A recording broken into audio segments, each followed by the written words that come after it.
될 책은 연락이 바로 옵니다. 네. 출판사의 입장에서 이거 될 책이다 싶으면은 시간을 오래 끌지 않아요. 왜 그러냐면 이게 입장 바꿔 생각해보면 답이 딱 나오는 게 출판사 한 군데다가 그 출간 계획서를 내는 사람 거의 없잖아요. 비슷한 출판사 쫙 리스트업 한 다음에 한꺼번에 쫙 뿌린단 말이에요. 그래서 출판사가 빨리 이 저자를 캐치해서 잡아놓지 않으면 다른 출판사로 떠나가는 수가 있어요. 그래서 딱 원고를 보는 순간 출판사분들은 감각이 있어요. 그래서 이거 될 책이다, 이거 안 될 책이다 딱 보면 알거든요. 근데 그 감각이 다 똑같아요. 그래서 될 만한 원고가 뿌려지잖아요. 그러면 동시에 연락이 막 옵니다.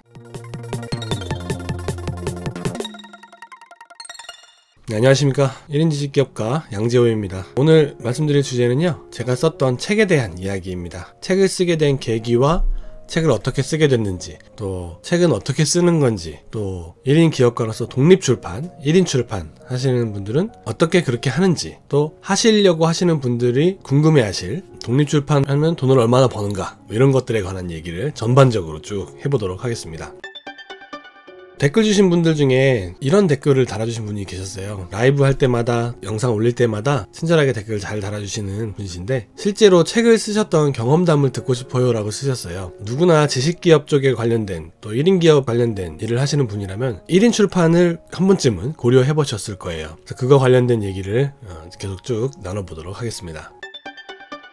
총 오늘 3가지로 나눠서 얘기를 해볼 텐데요. 영상이 길어질 것 같아서 2부로 나눠보도록 할게요. 첫 번째는 제가 책을 쓰게 된 계획이라든지 어떤 종류의 책을 쓰고 있는지 이런 것들 쭉 알아보고요. 또 책을 쓰는 과정에 대한 이야기 해볼게요. 기획출판과 독립출판이 있다는 것, 또 독립출판에 대해서는 어떻게 생각하는지, 독립출판을 시도하시려는 분들은 어떻게 하시는 게 좋겠다, 이런 얘기 해보도록 하겠습니다. 첫 번째로 제가 책 쓴 얘기 먼저 해볼게요. 네이버에서 제 이름 양재호 검색해보시면 저에 대한 정보 웬만한 거 아실 수 있다고 했죠. 저도 오늘 영상 찍으려고 한번 오랜만에 제 이름 검색 한번 해봤어요. 그랬더니 도서정보 71건 나오고 있더라고요. 책 써서 먹고 사는 사람이니까 당연히 도서 건수가 많겠죠. 전자책도 그렇고 종이책도 그렇고 다 포함하면 이제 71건 정도 되는 걸로 조회가 돼요. 이 정도면은 어느 정도는 책 쓰시는 분들께 도움을 드릴 수 있는 수준이 되지 않았나 싶어서 오늘 영상 찍게 되었습니다. 첫 번째로 제가 쓴 책의 종류는 수험서예요. 수험서 아시죠? 문제집이요. 이런 문제집을 쓰게 된 이유는 뭐였냐면, 제가 처음 쓴 책 자격증 관련된 책이었거든요. 왜 그 책을 쓰게 되었느냐, 물론 자격증 책이니까 기존에 있던 책이 있었겠죠. 기존에 있던 책을 보면서 공부를 했었어요, 저도. 근데 그 책 공부를 할 때 굉장히 불편한 점이 많았어요. 오타가 있는 건 물론이거니와 맞지 않는 해설이 있기도 했고, 최신 기출문제를 다루고 있지 않았기 때문에 요즘에는 어떤 문제들이 출제가 되고 어떤 출제 경향은 어떻게 되는지 이런 것들이 굉장히 궁금했어요. 근데 그걸 누가 해소시켜줄 사람이 전혀 없었습니다. 공부를 하면서도 더 좋은 책이 있었으면 좋겠다, 누가 좀 이런 책 좀 써줬으면 좋겠다, 이런 생각을 했었거든요. 근데 불현듯 언젠가 이런 생각이 드는 거예요. 누가 이걸 써주기를 기대하지 말고 내가 그냥 한번 써볼까? 이런 생각을 하게 됐어요. 그래서 이제 그 책을 쓰게 됐습니다. 물론 그 책의 분야는 당연히 제가 전공한 내용이에요. 그래서 저는 교통공학, 또 도시공학 이쪽 전공을 했기 때문에 교통기사라는 책을 쓰게 됐습니다. 그 수험서라는 것은 또 다른 일반 단행본하고는 좀 약간 다른 성격을 갖죠. 어떤 성격을 갖냐면 매년 리뉴얼을 해야 됩니다. 책을 쓰고 책이 팔리고 이게 저자한테 좋은 이유가 뭐냐면, 한번 써놓으면은 몇 년씩 계속 유지가 되기 때문에 아주 편리하게 돈을 버는 방법이라서 여러 가지로 좋아하시는데, 이 수험서 같은 경우는 그렇지가 않아요. 수험서는 계속 시험이 문제가 출제되고 어떤 경향이라는 게 새롭게 바뀌기 때문에, 또 법도 바뀌니까 그걸 계속 추적 관리하면서 리뉴얼, 최신화를 시켜주지 않으면 또 생명력이 떨어지게 됩니다. 그래서 한편으로는 굉장히 번거로운 그런 책이에요. 그런데 제가 지업사 사장님, 그러니까 그 종이를 공급해 주시는 사장님하고 이제 커피를 한잔 하고 있었는데, 그때 지업사 사장님께 이런 얘기를 했었어요. 매년 리뉴얼 하기가 너무 힘들다, 이렇게 말씀을 드렸더니 지업사 사장님이 무슨 얘기 하시는 거냐고 그러는 거예요. 그래서 왜요? 그랬더니 남들은 리뉴얼을 못해서 안달이라고 그러는 거예요. 그래서 아니 왜요? 그 번거로운 일인데 굉장히. 그랬더니 리뉴얼을 해야 가격의 조정도 용이하고, 또 그만큼 오류의 수정도 쉽고, 또 그만큼 책을 쓴 저자에게 이득이 많이 돌아갈 수 있게 된다는 거예요. 리뉴얼이라는 게 그렇게 중요하다라는 얘기를 하시더라고요. 그 얘기를 딱 듣고서 내가 좋은 책을 쓰고 있구나, 이런 생각이 다시 들었습니다. 그래서 저는 수험서 위주로 쓰고 있고요. 물론 저도 단행본도 내보고 전자책으로도 내보고 그랬습니다. 근데 이제 제가 쓰고 있는 주요 분야들은 이제 수험서다 하는 거 말씀드렸고요.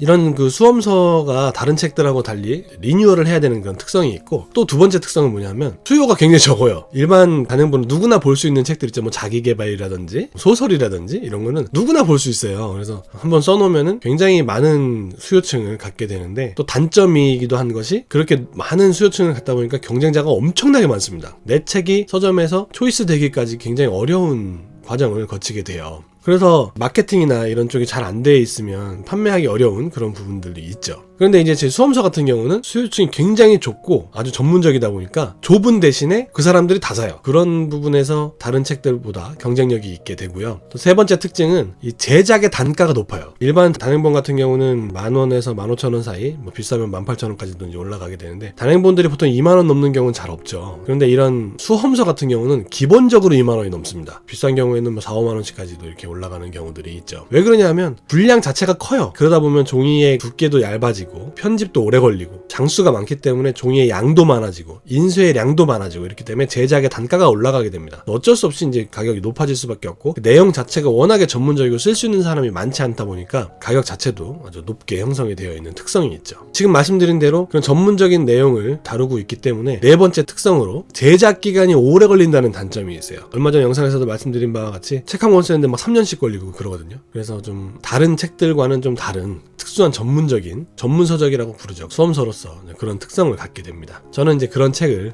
이제 쓰고 있어요. 제 책을 쓰게 된 어떤 배경에 대해서 말씀을 드려봤습니다. 그래서 제 책은 이제 어떻게 냈냐면, 처음 제 책은 기획출판으로 책을 내게 됐어요. 즉 출간기획서를 작성을 해서 출판사에 컨택을 해서 내가 이러이러한 책을 썼는데 초안을 이렇게 썼으니까 한번 보시고 출판사에서 책을 내주실 수 있는지 한번 봐주십시오, 이렇게 하는 출간기획서를 작성해서 출판사로 보냈죠. 그때도 엄청 조사를 많이 했어요. 어떤 내용이었냐면, 과연 이 책을 내줄 수 있는 출판사가 어디 있는가, 또 수험서를 전문적으로 내는 출판사가 누구일까, 또 어떤 출판사가 내 책을 과연 내줄 수 있을까, 이런 것들을 이제 검색을 해서 서점에도 가보고 인터넷으로도 검색도 해보고 해서 컨택을 했죠. 놀라웠던 사실은 그렇게 컨택을 하니까 연락이 바로 왔어요. 그 출판사에 메일을 보내고 하루였나 이틀이었나 만에 메일을 회신을 받았어요. 뭐라고 받았냐면, 저자님의 원고 이거 출간을 할 겁니다. 출판사로 오셔서 이야기 나눠보고 계속 진행해보도록 하죠, 이런 내용의 메일을 받았었어요. 그래서 그때 무슨 생각을 했었냐면, 책 내는 거 그렇게 뭐 어렵지 않구나, 뭐 이런 생각을 했었어요. 나중에 알게 된 사실이지만, 제가 그 출간 초안을 보낼 때 이미 한 500페이지가 넘는 분량을 만들어서 보냈거든요. 이미 거의 책의 한 60% 이상은 완성이 되어 있는 상태였어요. 그리고 뭐 틀이나 이런 것도 완전히 다 잡혀 있는 상태였고, 근데 내용만 추가하면 되는 이런 상황이었어요. 즉 출판사에 원고를 투고하고 출간 기획서를 낼 때는 이 원고의 최소 60% 이상을 완성을 시키셔서 보내시는 게 성공 확률이 높습니다. 왜냐하면 출판사에서는 기획서만 보고는 이게 도대체 어떻게 생긴 책인지 알 수가 없어요. 감은 있죠, 물론 그분들이 워낙 책을 많이 내시는 분들이니까. 근데 결정적으로 책의 원래 그 본연의 모습 있죠, 편집되기 전에 날것의 모습, 그 모습 그대로를 출판사한테 보여줄 필요가 있습니다. 그래서 원고 최소 60% 70%까지 완성을 시키셔서 보내시라 하는 걸 말씀드리고요. 그만큼 확률이 높아진다는 얘기죠. 그 다음에 두 번째로, 될 책은 연락이 바로 옵니다. 네. 제가 출간기획서 한두 개 써본 게 아닐 거 아니에요. 많이 써봤는데 출판사의 입장에서 이거 될 책이다 싶으면은 시간을 오래 끌지 않아요. 왜 그러냐면, 이게 입장 바꿔 생각해보면 답이 딱 나오는 게, 출판사 한 군데다가 그 출간기획서를 내는 사람 거의 없잖아요. 비슷한 출판사 쫙 리스트업 한 다음에 한꺼번에 쫙 뿌린단 말이에요. 그래서 출판사가 빨리 이 저자를 캐치해서 잡아놓지 않으면 다른 출판사로 떠나가는 수가 있어요. 그래서 딱 원고를 보는 순간 출판사분들은 감각이 있어요. 그래서 이거 될 책이다, 이거 안 될 책이다 딱 보면 알거든요. 근데 그 감각이 다 똑같아요. 그래서 될 만한 원고가 뿌려지잖아요. 그러면 동시에 연락이 막 옵니다. 그거를 기획출판 하시는 분들은 알고 계셔야 될 것 같아요. 그래서 몇몇 출판사에서 막 띄엄띄엄 연락이 온다면 그 원고가 별로 안 좋은 거예요. 그래서 원고를 다시 한번 리뉴얼을 하셔서 다시 뿌리시는 것도 생각을 해보셔야 됩니다. 그래서 저는 이제 투고를 했더니 연락이 바로 오더라고요. 그 다음날 바로 이제 얘기를 해서 약속 시간을 잡고 바로 출판사에 방문을 해서 그 자리에서 바로 계약서를 썼었어요. 오늘 제가 책을 쓴 얘기 말씀을 드려봤는데요. 제가 책을 쓰게 된 어떤 과정이라든지 기획출판을 시작하게 된 계기, 또 기획출판의 과정, 이런 것들 간략하게 말씀드려봤는데요. 1부에서 이 정도 말씀드리고 2부에서는 책을 쓰는 전반적인 과정에 대한 말씀을 이제 드려볼게요. 제가 이제 지금 1인 출판사를 운영을 하고 있는 출판사 사장이지 않습니까? 그래서 기획출판부터 독립출판, 1인 출판까지 다 겪어봤기 때문에 기획출판의 장단점, 독립출판의 장단점, 기획출판을 하는 방법, 독립출판을 하는 방법, 이런 것들 전반적으로 말씀드리겠습니다. 말씀드리는 과정을 2부에서 진행하도록 하겠습니다. 관심 가져주시는 분들께서는 구독, 좋아요 잊지 마시고 다음 2부 영상을 기대해 주시기 바랍니다. 오늘 1부 영상 시청해 주셔서 감사드리고요. 다음 영상에서 더욱 즐겁고 유익한 내용으로 찾아오도록 하겠습니다. 시청해 주셔서 감사합니다. 네, 오늘 영상 재밌게 보셨나요? 오늘 보신 영상이 여러분의 삶에 꼭 도움이 되기를 진심으로 소원합니다. 영상이 도움이 되셨다면 여기 구독하기 꼭 눌러주시고요. 그리고 이쪽에 보이시는 이 영상들은 제가 여러분께 추천드리는 영상들입니다. 꼭 한 번씩 보시기를 권해드립니다. 영상 시청해주셔서 감사합니다.